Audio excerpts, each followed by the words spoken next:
শর্মিষ্ঠা বলছি। পুজো আজকেই পুজোর শেষ দিন, মনটা তাই ভারাক্রান্ত।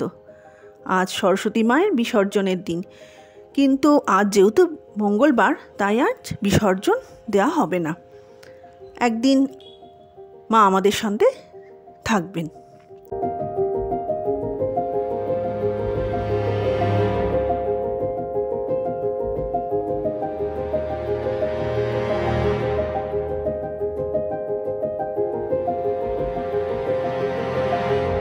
সকাল 8টার মধ্যে ঠাকুরমশাই এসে গেলেন। ওনাকে বললাম যে গামছাটা উনি মাথায় জড়িয়ে যজ্ঞ করতে ভুলে গেছেন। মনটা একটু খচখচ করছিল, তাই এই সমস্যার সমাধান আমিই করে ফেললাম। ঠাকুরমশাইয়ের মাথায় গামছাটা ঠেকিয়ে মনে যেন একটু শান্তি পেলাম।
ঠাকুরমশাই পুজো করে চলে যাবার পর শুরু করলাম দধিকর্মা মাখা।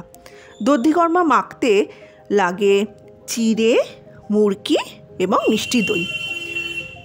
তারপরে আমার গোটা সেদ্ধ খাওয়ার একটা ব্যাপার ছিল। প্রত্যেক বাঙালি আজকে মোটামুটি জানেন যে গোটা সেদ্ধ খাওয়ার রীতি আছে। এই গোটা সেদ্ধ খাওয়ার রীতিটি বেশ প্রাচীন কাল থেকেই শুরু হয়েছে। সন্তানের মঙ্গল কামনায় এই গোটা সেদ্ধ খাওয়া হয়। নিয়ম ছিল যে এই দিন বাড়িতে উনুন জ্বালানো হবে না, এবং আরেকটি কথা না বললেই নয়, এই গোটা সেদ্ধর যে খাদ্যাগুণ বেশ ভালো পরিমাণে। যেহেতু এই সময় গরম আসে, শীতটা চলে যাচ্ছে, খুব অসুস্থ হয়ে যাওয়ার একটা প্রবণতা দেখা দেয়।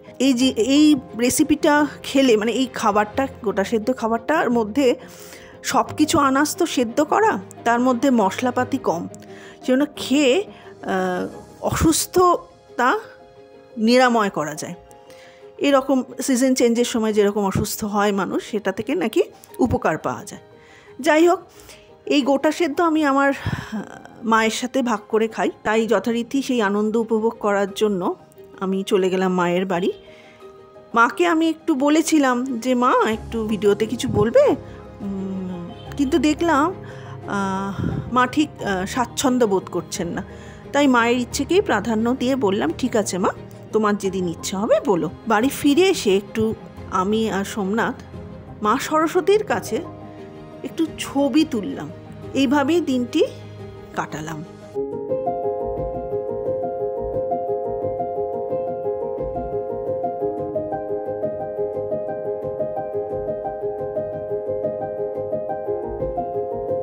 আবার একটি নতুন ব্লগ নিয়ে আসব। ব্লগটি যদি ভালো লাগে তাহলে like, comment, share and subscribe করে দেবেন।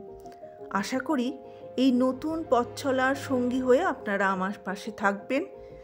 সবচেয়ে বড় কথা হলো মনকে খুশি ও আনন্দে রাখবেন। নমস্কার।